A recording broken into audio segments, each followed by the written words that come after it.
Like even people with decent businesses often aren't working at strategy. Like they don't know how. And I knew I kind of picked it up like a little bit along the way. I think it was just my dharma. So like even as a kid, I was tuned into like, well, how come they're doing that? And how come those guys haven't figured it out? And I'd ask these questions and these adults would be like, you have a mind for business. And I was like, that's weird because I fucking hate business because they seem to be trashing the world. Like that was my perspective at like 12.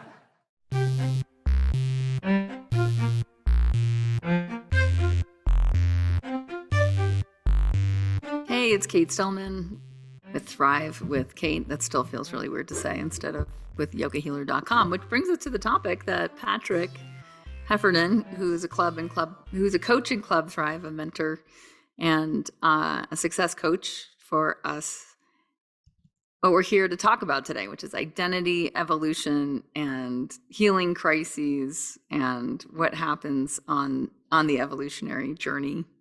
So welcome, Patrick. Welcome to the podcast.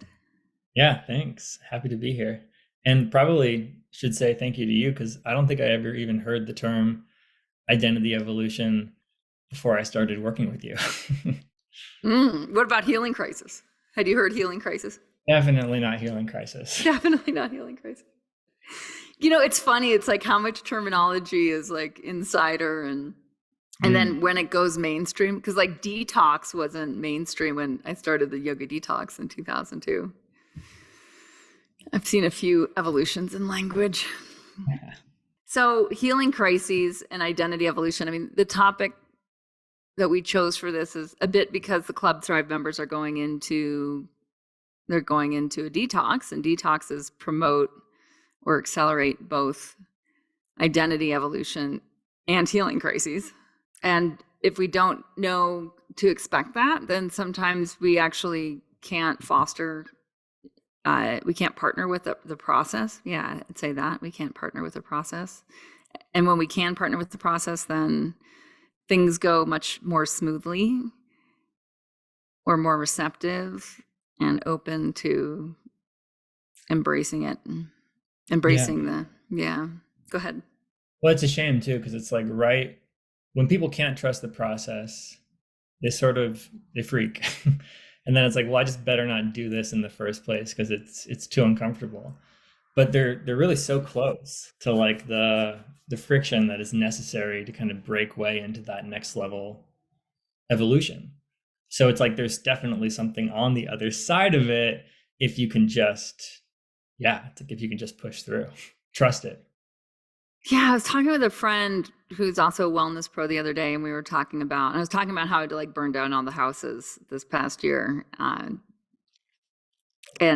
the kind of surrender that takes, and yet I think for those who are like really in it for a lifetime of growth, and it also feels like inevitable, and it's the only thing you can really do. And she was like, yeah, but the phoenix that rises from the ashes is always like, wow. And you don't get the phoenix rising from the ashes without the house burning down. And to me, that's both identity evolution and healing crises. And what I see is people get stuck I see it all the time. It's just like people that get stuck in an identity. Or there's an identity of I'm the person who lives here, or I'm the person who knows how to do this, or I'm the person who works here, or I have these responsibilities at home, or I have these responsibilities in my community, and the identity gets fixed. It turns into a noun. It becomes less dynamic. It's basically fixed to that which it's exposed to in relationships, in content. And it's crazy because there's so many streams that are available for us now, whether you're looking online, what conversation you're looking to, YouTube, Netflix. I mean, you're always talking about this. Like you're so pro getting people to cancel their Netflix because it will actually, watching Netflix all the time is not going to encourage identity evolution, right? It doesn't provide, it's like not dynamic enough in that way. So yeah, it's like, I just keep finding time and time again, if you're not tuned into one of those conversations, that's just going to start putting the input in. That's how powerful it is just on the level of thought. Because once that seed is planted, it's like, okay, what else is possible? The more you tune into the conversation, eventually you're inspired enough to take the actions. And it's the actions that are what's required to like, just, I think a second ago we were talking about pushing through to like, what's on the next side, right? What's across the threshold once you get through the detox. And you're like a huge champion of this and like have made it super available to people for a long time, but it's like you do it with a group, you do it with a community. And yeah, so it's cool. I've been super grateful to you in this community for like that space and just getting to plug into that space with the ease that we're able to, where it's like, okay, laptop open, log on, and I'm in. It reminds me of this book title that I love the book title more than the book. She's Come Undone. And this idea of being in a community where you can become undone, because often we don't have that at home or at work, right? We just don't have that in life where people can handle you coming undone. And when I, basically, I mean, to say destroyed yogahealer.com and yogahelpcoaching.com and, myself in this moniker as yoga healer and, like went through that, like people could not handle it. Like most people, like my team couldn't handle it. My family was like, do you know what you're doing? Like most people were like, what are you doing? And I'm like, I don't know. But because, maybe because I'm the leader of the pack, and maybe because I have had so many profound experiences that are beyond the threshold of the known, like the ability to like be no one and no thing, not need the subject object relationship, for those of you guys who are like consciousness gurus, like just to be able to be no one and to be in the creative, the messy, all the paints are kind of getting mushed around and there's no form yet. But to be able to be in there with the knowing that I had no real choice in an awake life, right? To continue the old structures and just to allow, again, chips fall where they may. And it was an expensive transition. Like, let's not, like, it wasn't, I will come out way ahead. But there was a like, holy cow, like, wow, you can really take this to the nth degree. Like and I've seen great artists do this. I've watched movies of like great artists doing this. If it's just like everything from the outside looks like you would just say shit show, basically.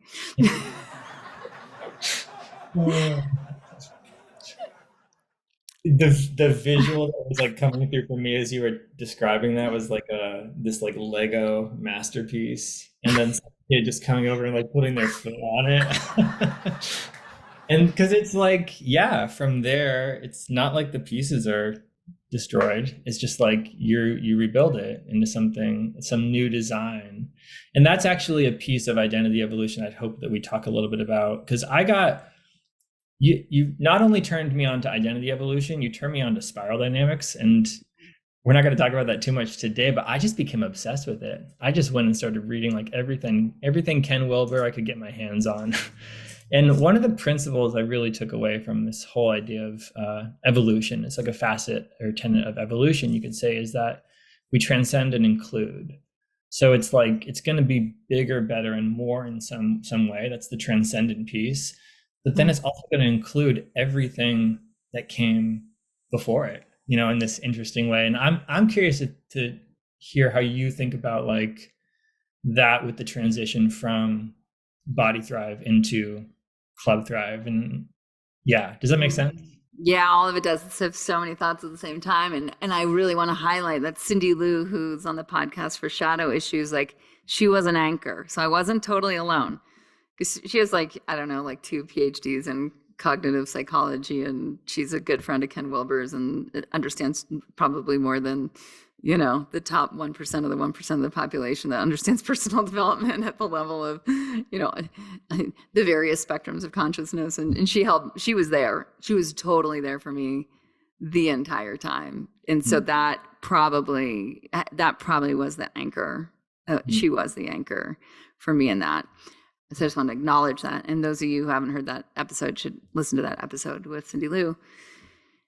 The other thing is when that process of destruction and reconstruction, if we look to the healing crisis and physiology, and what's happening is this process of apoptosis, right? Where cells, they break down, but they don't disappear and they don't get flushed out of the body. They get upcycled. So they get broken down into molecules that the body then reconfigures into a higher need, into the next level. So like everything I find in consciousness, we can see in biology and we can see in biochemistry. We can see within the physiology, right? It's like the macro and the micro, the going in to zoom out, zooming out to zoom in that experience of allowing yourself to be digested is largely the process of detox. I mean, like Ayurvedic medicine says it better than anyone. That's like detox is a digestive process. You're allowing the body to digest. You're pressing stop, right? You're pressing like the stop button or the off button for a while to new input. And you're just saying like, we're just going to digest. We're just going to allow time plus consciousness to act on matter. And what happens is apoptosis, and right, like you get the breakdown and then you get the upcycle. And often in the process of that, there are symptoms, and those symptoms are the healing crisis. So it could be skin rash, it could be headache, it could be an emotional breakdown, it could be this like, some people just cry and cry and cry. And some people just want to cry and they can't cry and they're just mad and they're, like.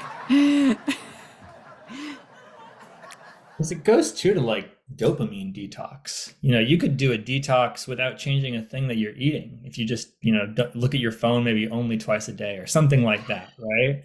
So it's in so many ways that we can detox. What triggered me into thinking this was I was in India for the month of January earlier this year. And there was a day where I was just like walking around chanting my rounds and all of a sudden just like sobbing. Like, where are these tears coming from? But I was on a total, like a cultural detox. Like there was so much of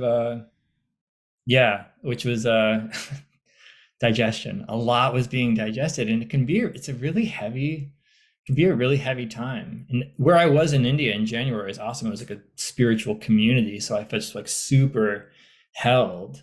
And I think that's like our clubs, you know what I mean? It's like, don't do it alone. Well, and that's what enables the release, right? It's like, that's what, like you had the support around you to be able to release. And that's what we do online in our clubs, even though it's like, when people are like, oh my gosh, it's online, I don't do online. It's like, well, then you're never going to experience something like this because it's hard to find it locally with the kind of power. But I want to go back to your Club Thrive question, like why Club Thrive into why? Like when I started yogahealer.com, I was sure, I mean, it was 2001 and I was living like just lower Haight-Ashbury, San Francisco. And Winston, and I was like tossing around .com names. And I'm like, I'm sure yogahealer.com, like that's a big enough umbrella to last me my whole life. Like that, the Vedic traditions are, a few thousand years old. I'd read enough of the ancient texts at that point to know that like, there's plenty in here for at least one lifetime. Right? And I just want to cover all bases with one name because I didn't want to be in the situation I found myself in this past year, which was like, oh, fuck. It's not a big enough umbrella. And really it was being tied to the Vedic tradition that wasn't big enough, because when I was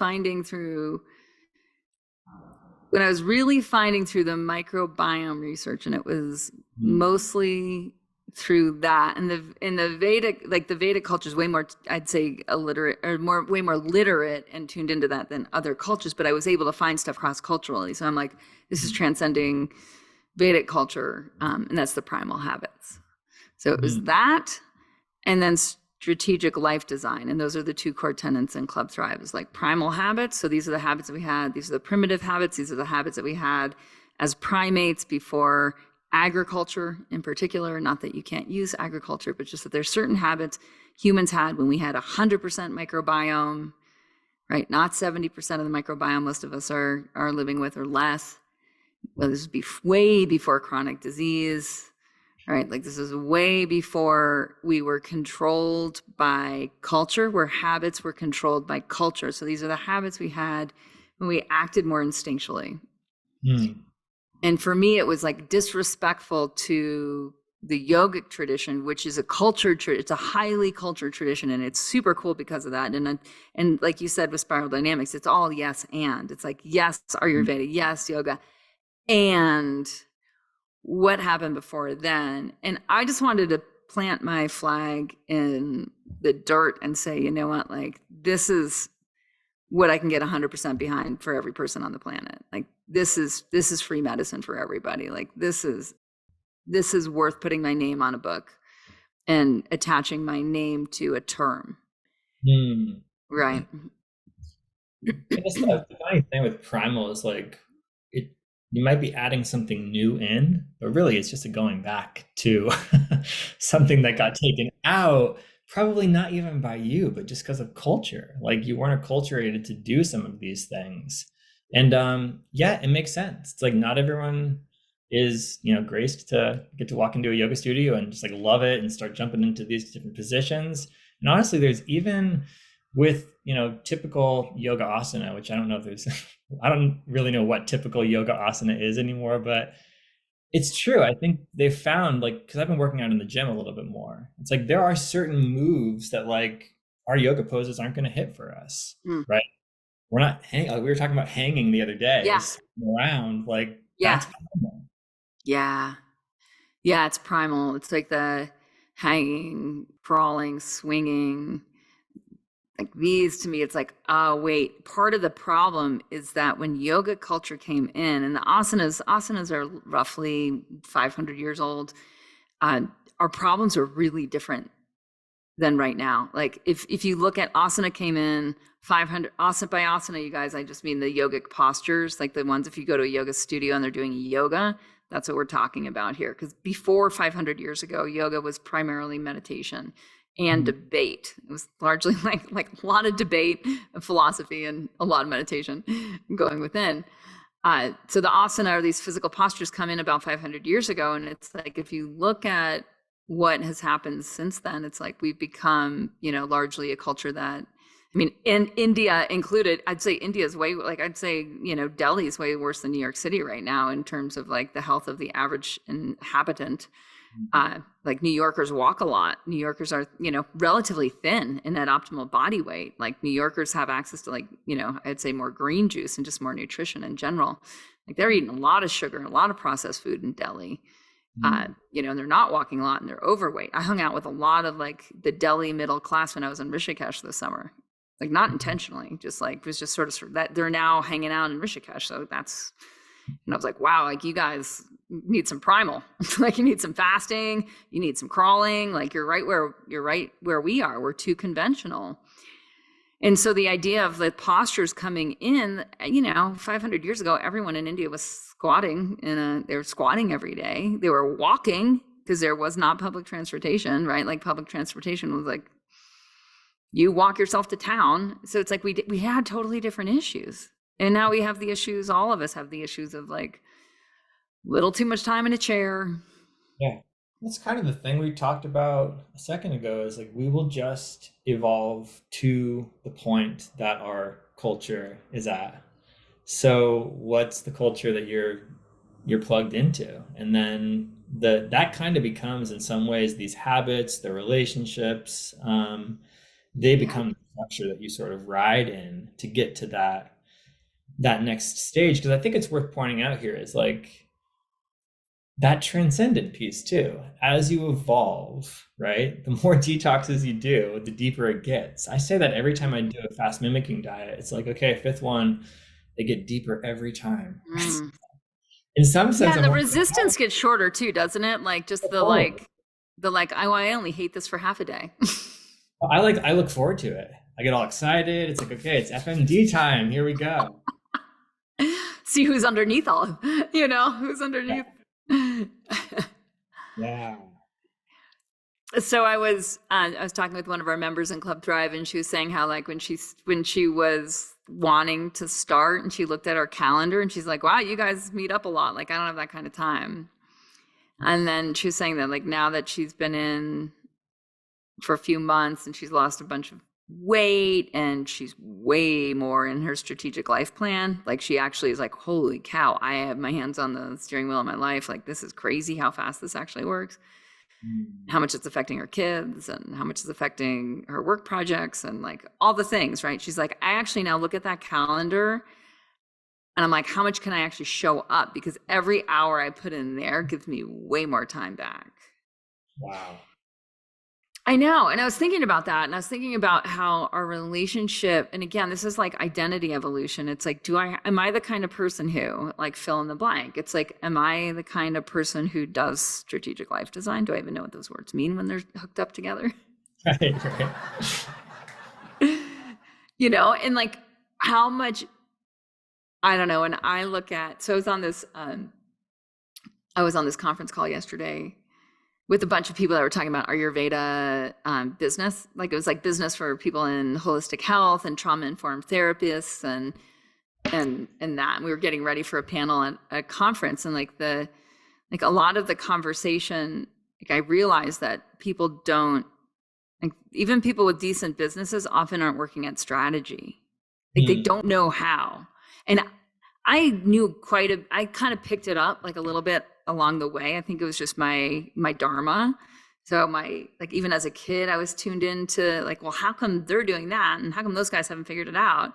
You know, and I'd ask these questions and like, these adults would be like, you have a mind for business. And I was like, that's weird because I fucking hate business because they seem to be trashing the world. Like that was my perspective at like 12, right?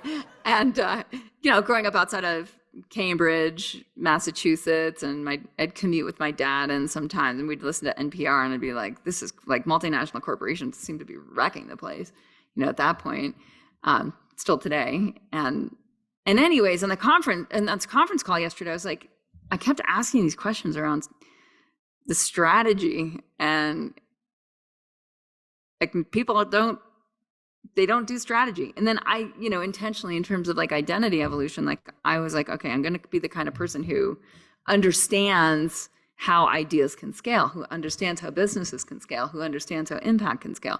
I'm going to be the kind of person who actually doesn't just like stay home and go skiing like all my friends because I live in like ski bum country, right? Or surf bum country in Mexico and just like do the whole lifestyle thing. I'm like, I want to know how to make more change happen for the better.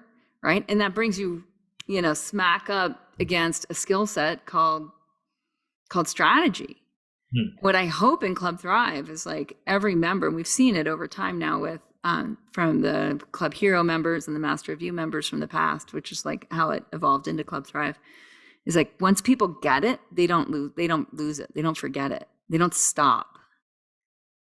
Yeah. It's so ripe for self-inquiry. Because you're just in this process of like trying things. It's forward thinking, first of all. So you're materializing it just by speaking it out and writing it down. And that's where I think a lot of people, they just fall short. It's like, okay, I got this vision, you know, the vision. Unless you like write it down, unless you speak it out to somebody and then put it through whatever other, you know, filters that we use, it's so rewarding.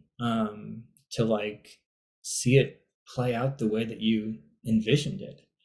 And then also there's all these times where it plays out in a way completely different than maybe you envisioned it. But yeah, I think another really cool thing I like about it is it gives you a data point of like, okay, here I am now. Here's where I want to be, right? No matter where I get to, I at least have a reflective point to look back on now and then measure. That was a question I was going to ask you a second ago, is like, how would somebody know that they've experienced identity evolution? How would it show up? Yeah, and I want to tell the story about Indy too. I kind of want to feed this into that question because I could see her. I mean, the way I look at it is, it's like either you're strategically designing your own life, right? Or you're just kind of falling prey to whatever Netflix is playing. Like you're falling prey to culture. And because I have a teenager and because we're, you know, affluent, she has the call, you know, everyone asks her about college, right? Because she's in high school. So it's like everyone's always onto the like, what next? Not what are you doing? Like not what's like your big crux right now. It's like, better be thinking ahead. And we just had some relatives in town, and they have teenagers who are just got into colleges, and so they're talking about these big state schools and the tuitions and the blah blah blah blah sports teams, blah blah blah blah, like conventional culture. And so I've been thinking about this for a while, because I'm like, she's a good student. It's an easy school system.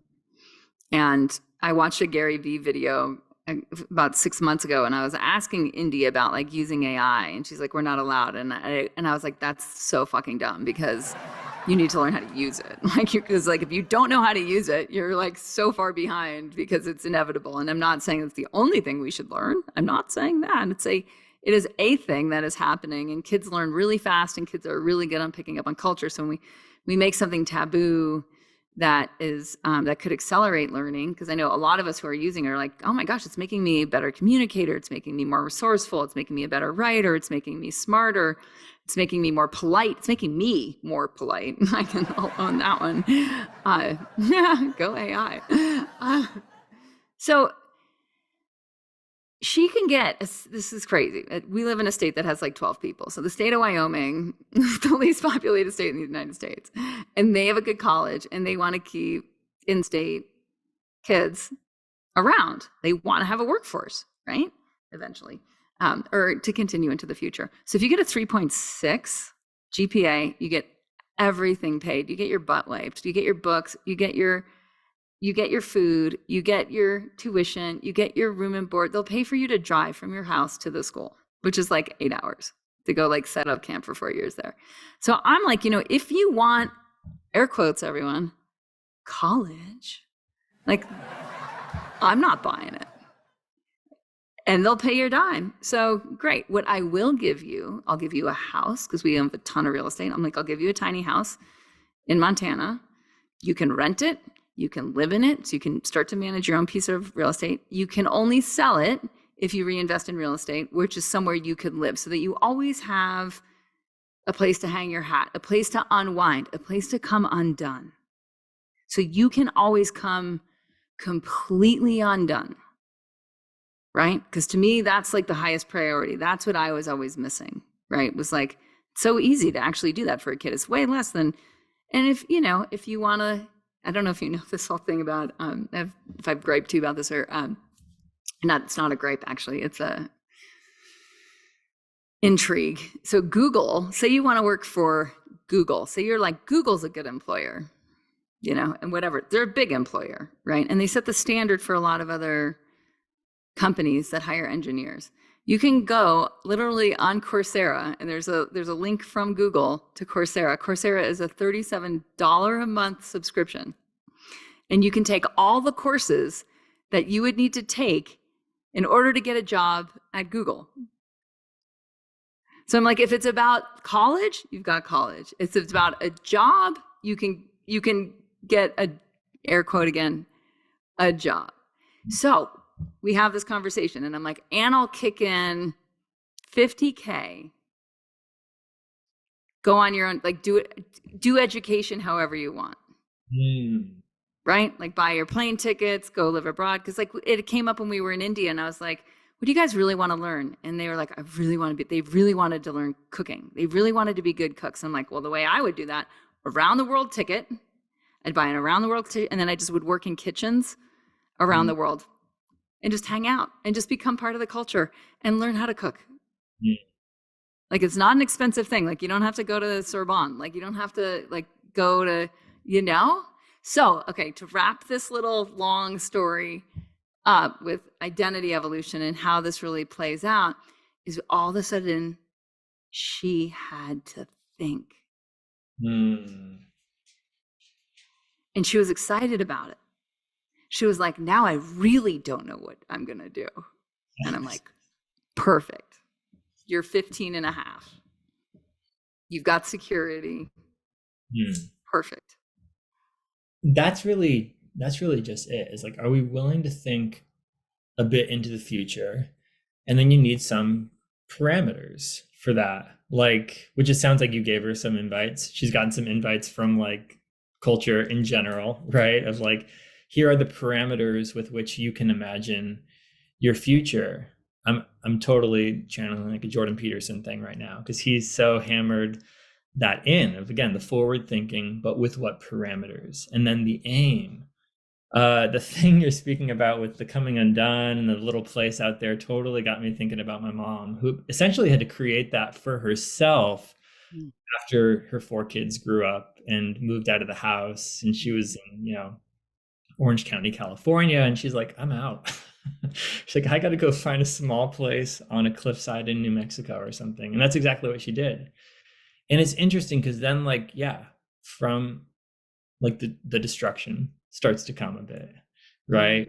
That the undoing. Yeah. So it's super potent. And it's the undoing that leads, just to be super clear with everyone, it's the undoing. There's always the burning the house down. There's always the undoing that happens before the identity evolution. There's always autophagy and apoptosis before there's an up-leveling of the physiology. Like there's always, and that's, in terms of the depth path, versus the growth path. So when we're talking about healing crises and we're talking about identity evolution, like on the surface, on the outside of it, it's like once you're on the other side, and I'm bragging about Club Thrive and we enrolled 4 new members this week, and yay, right? Well, that's the upside. That's the growth path.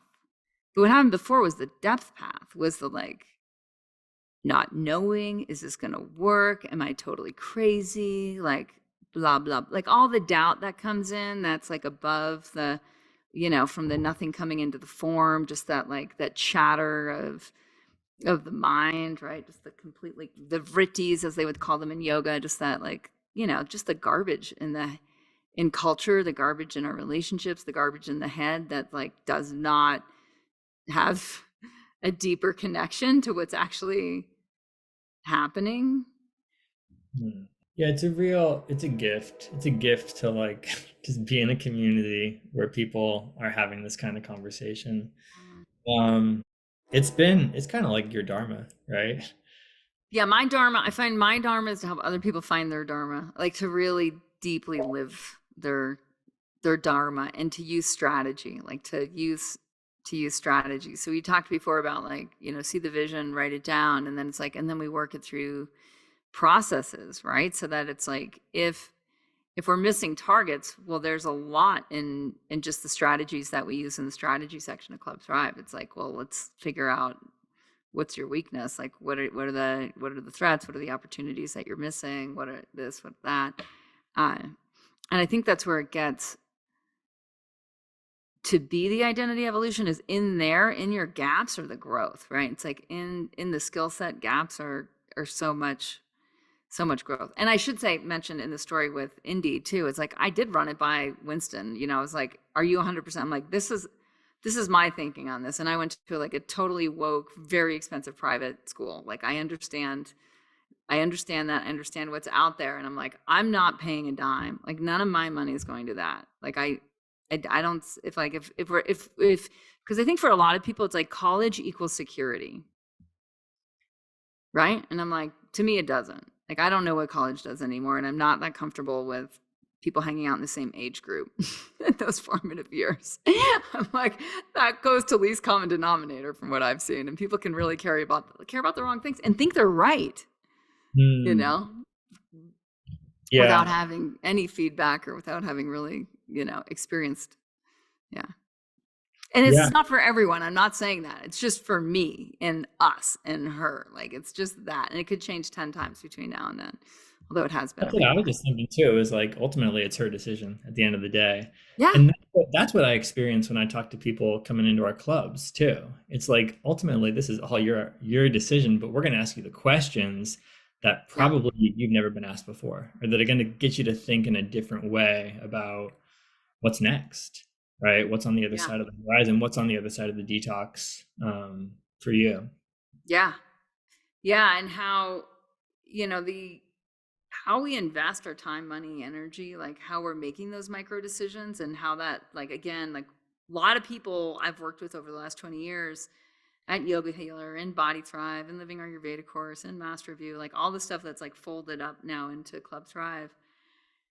people come in with an idea of that's so much more fixed than when like a year in, and they're just like, oh my gosh, I thought I had these two choices when I've always had so many more choices, but I was listening to the wrong people about the wrong things. People who are not running experiments, people who are not on their growth path, people who are not detoxing, people who are not dealing with their healing crises, and those people were actually conditioning my life. So I was set up in a structure that became a prison. And it's not that you have to destroy any of those relationships. What we find is like, no, our idea is like we build just stronger relationships around you that are growth oriented. And then as that happens, everything else starts to naturally like fall into alignment. And it unfolds. That's another principle of evolution. This idea of unfolding, which is so beautiful. As you were sharing that, it got me thinking about like where I was when I first joined Body Thrive back in like 2020, I think it was. I was living in a 3-bedroom apartment in New York City, in Washington Heights.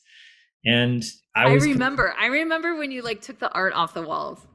Yeah, because I had all my roommates. It was like a collaboratively decorated living room with just like way too much stuff everywhere. And it was COVID, so like either of them weren't there, and I just I hijacked it. I'm like, everything's coming off the walls, because you were talking about space. We were talking about space in Body Thrive. I never heard anyone talk about the space element before, and how balancing that can bring me to a different state. And I started to experience it like right away. And then it was like, okay, well, what's next? And very, very quickly, it was like, move out of the city. Stop sharing an apartment with like 2 other people. Like, go get your own place. And these are things I probably never would have even considered for a whole bunch of different reasons, right? I had aspirations tied to a career. Or I just wasn't thinking about it. I wasn't even entertaining the possibility. But as soon as I did, I was like, ooh, this feels good.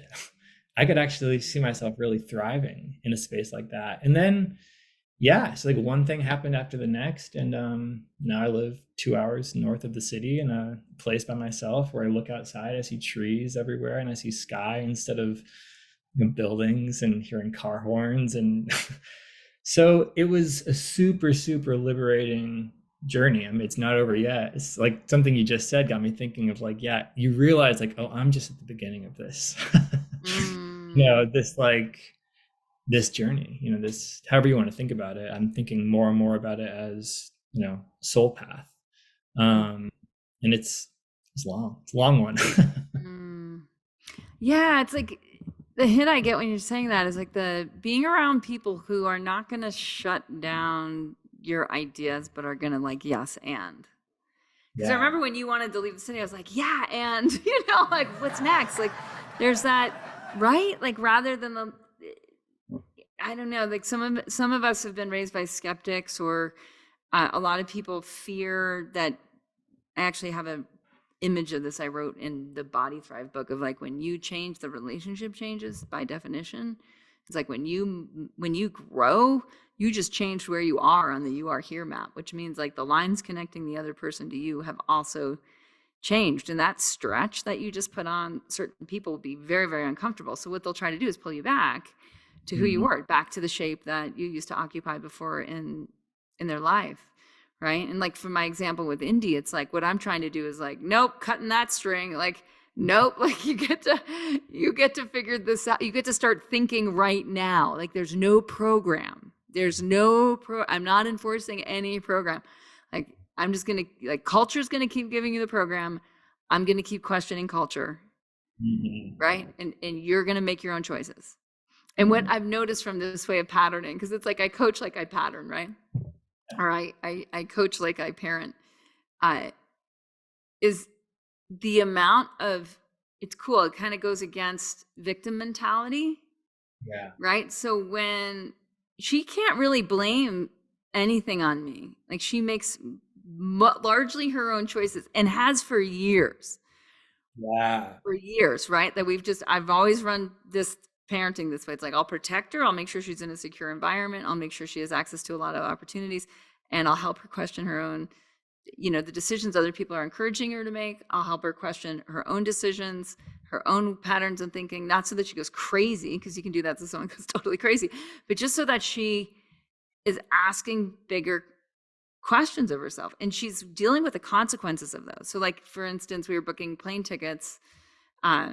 This is just going to sound so freaking elitist, and it is, because I've done lifestyle design. I've used all the strategy that I teach for over 20 years. So we have an insanely sick life, and we have like, we're well off, and we've done all this, and we just started with privilege. We didn't start with affluence, right?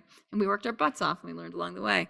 So I was like, what are your dates? Like, how much school do you want to miss? Because she wants to get really good at surfing, right? So I'm like, how many school days do you want to miss? Like, I'm not responsible for it. She has to get straight A's. That's her deal, because it's an easy school. So she has to get straight A's. And then she can design her own schedule, and she can design online, offline, here, there, blah, blah, blah, And she thought about it for like 2 seconds and was like, this many, like, da da da da. Right? So if she then runs into issues with her teachers, and that's has happened over time, what she has to do is negotiate with them, because she needs to get the A. So she has learned so much about how to negotiate with teachers over grades in the last 24 months of her life. And then she has to do extra credit assignments, and she's got to, sweep the floor, so to speak. Yeah. Negotiation skills are going to pay off. I mean, for anybody, because it's exactly what we're talking about. It's okay, you see it this way, I see it this way. Where can we meet in the middle, right? And so many people, it's just kind of like, oh, okay, I'll see it your way. Or I didn't even know there was a my way or it goes on the opposite side, right? And you're just trying to fucking like push your opinion on everyone else. It's kind of the ego either way. But yeah, like what she's gonna learn and gain just from being in that space of negotiation, that kind of lateral space, that's a skill. Well, and then she can't complain. She can't complain the teacher gave her, like, the teacher's this, the teacher's that, because like we have no tolerance for complaining. It's like, no, like if you're complaining, the ball's always in your court to change an action.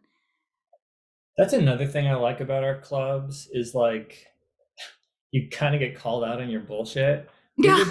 Alta event like last year. Remember the bullshit cards? Bullshit cards, yeah. Because like so. Wait, I just have to tell everyone what the bullshit cards are. So I printed these cards that were like they were like the size of an index card, or like a business card, and they had like they had a big pile of the emoji of shit, and then it had like cow horns coming out of the emoji with shit, and then I gave them to every member at the event so that we could elevate the conversation. So if you just felt like you were in a bullshit conversation, or you felt like someone was repeating their past, or was just in a loop, you could just pull one of these out, and it was all meant in a safe it was trauma informed. It was in a safe container. It was, we were all doing it for the greater good of learning together. Yeah, and it's like, if you didn't like your bullshit card, give one back to the person who gave it to you.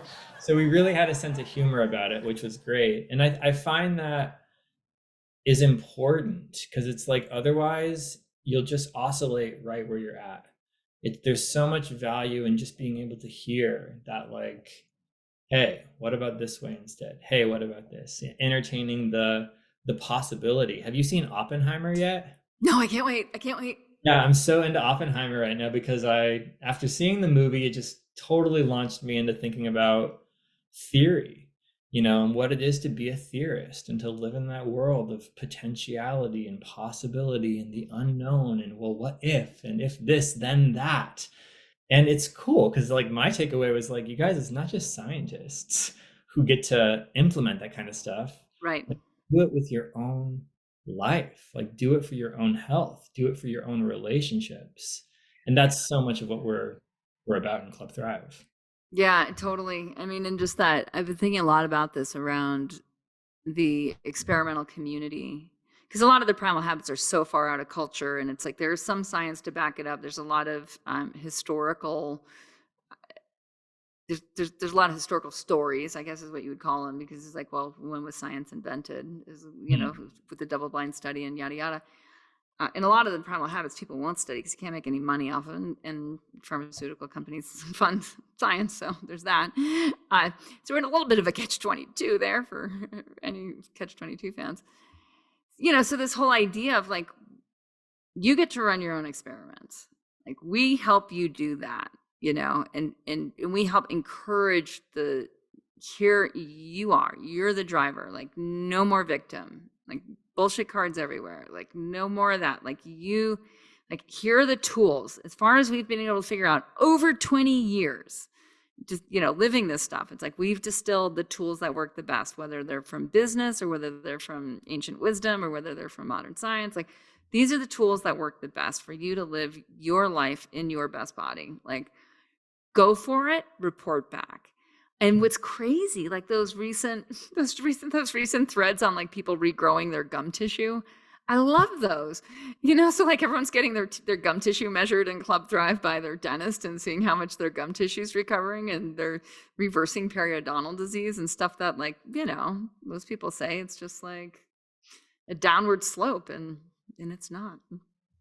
We had a really good thread on lymph clearing too. I got just like a whole bunch of hits the other day, and you find out like all these people are doing these lymph clearing practices, and then it's total domino effect. It's like, okay, I'm in. It's so cool to see. It really is. Well, and that's where, the whole thing of, like, why people don't come in, and they're often like, well, I don't want to be online, or, well, I want one-on-one coaching, or I want to be in person. I'm like, believe me, you'll have more one-on-one laser coaching and Club Thrive than you can handle if you want it, because we're always available. But yeah, you're going to be witnessed by a group. And what that does in terms of the power transformation, it's humbling for all of us. And I practice what I preach. Like, I'm in group coaching. I have the same experience. Like, I know what it's like to just want to be someone who knows everything, and just to be like, actually, I don't. And then there's that whole piece of, like, what you're saying, like, the contact high. How much does the contact high motivate change so that you don't need discipline? Like, so you don't need motivation? That's what it's all about. That's so key, because it was a total mindset shift that I had to go through. Was that whole the mindset of, I'm bad because I'm not disciplined enough to do these habits. I'm bad because I'm not getting my earlier, lighter dinner every night, or whatever it is. And it was so much friction too, because it was like, what's wrong with me? And eventually it was just like, oh, my mindset around it up leveled. Now it's kind of like, yeah, it's important, but like the mindset up level that I got as a result of the strategy, right? Seeing what worked, seeing what didn't work, was way more the value in some sense. I mean, there's hard to say what's better value of having good digestion, but they're really, yeah, that mindset piece. It was, I guess I'll say this, it was the surprise up level, right? It was a surprise evolution. I was anticipating to get better digestion and all these things, but that piece of like getting to look back and see, okay, how am I measuring this? How do I feel about myself as a result of X, Y, and Z, right? I really leaned hard into the community when I first joined too, of like reporting back not only what was working, but like what wasn't working. I think I came a couple times, it was like, you guys, I went to town on Oreos tonight. Like, what is up? And everyone's like, it happens, don't worry. Totally. Yeah. So for those who, I just want to say, like, you're curious about what your identity evolution opportunities are, or you're curious about, like, really how to use a healing crisis to emerge on the other side and, like, dump off a whole bunch of symptoms that you might have thought you had to live with forever, like, then you should hang out with us in Club Thrive. And we'll make this really easy. I'll add a little link for you to either schedule a call or get into UpLevel. We'll give you a promo code to get into UpLevel, which is where we help you figure out what all your crises are. And crisis is a word in Greek origin that just simply means decision point. So I know some of you have healing crises, or marriage crises, or work crises, or identity crises, or I call them stage of life crises. And it's like, that's great. That just means that you're in a place that is ripe into a whole bunch of decision points. So the best thing for you to do is to, like, get into our little UpLevel program. I'll give you a coupon so you can get in there for free. I think it's $500, but if you follow the promo code, it'll get you in there. You'll talk to either Patrick or Anna. And if you're a good fit for Club Thrive, they'll let you know how to get in. And I just want to close in terms of closing thoughts and saying that I just can't really imagine, having not gone through identity evolutions and healing crises like super intentionally for the last 20 years. Like, I would be financially in such a different state. I would be like, my kid would probably be going, I'd probably be trying to earn a whole bunch of money to send her to a fancy school with a fancy name. Like, just so many things would just be so different. I wouldn't be surrounded by people that are totally into growth and personal evolution and collective, and just like where we're going as a culture intentionally. And to me, it's like, my gosh, that sounds really like, it sounds really fucking boring to watch Netflix. I don't know. I'd rather not watch drama of other people's lives. I'd rather live my own. What are your closing thoughts, Patrick? It's a lot of gratitude for UK and the community, the club. It's definitely been a key factor in my identity evolution, is being plugged into this, this club. It's really special. And I also want to say that, being on the team, working with you, working with Anna, talking to people before they come in is actually like one of the greatest joys that I have about working here. It's fun to coach the members on the inside too, and for me to be a participant on the inside. But those conversations are really they're a service, and service is just like super high up for me in my dharma. So it's a great joy, and I'm grateful to you for everything you offer, for planting the seeds of identity evolution in my consciousness. Oh, yay. You're so welcome. Yeah, it just reminds me of like some of those first conversations I had to get into coaching communities that really resonated. And I'd be like, what? I have to pay that much money? And just the victim mentality, the like poverty consciousness, the like, so did you. Like, we both had all of that in spades. So like, this was the biggest leap of faith.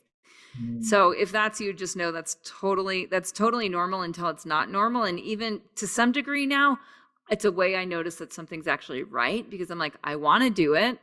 And some outdated shadow issue is trying to hold me back from what I really want. It's a good thing I can call the bluff and bear the pain and get in there anyway. And just highlighting that shadow issue, that's like a win-win. So, I mean, come to the call. Call's no cost to you. And then you walk away with that. And from there, it's, that's what you proceed with. Yeah. And people love the up level. They love figuring out, like, they actually often have no idea what their crises are. Like, they have like some like gray, foggy idea. And then they go through the up level process with us and they're like, oh, okay. And for us, it's like, crises are great. Like, you don't get to growth. You don't get to the phoenix without the ashes. So bring it. It's really cool to see someone get excited about their crisis. Totally. Oh, all right.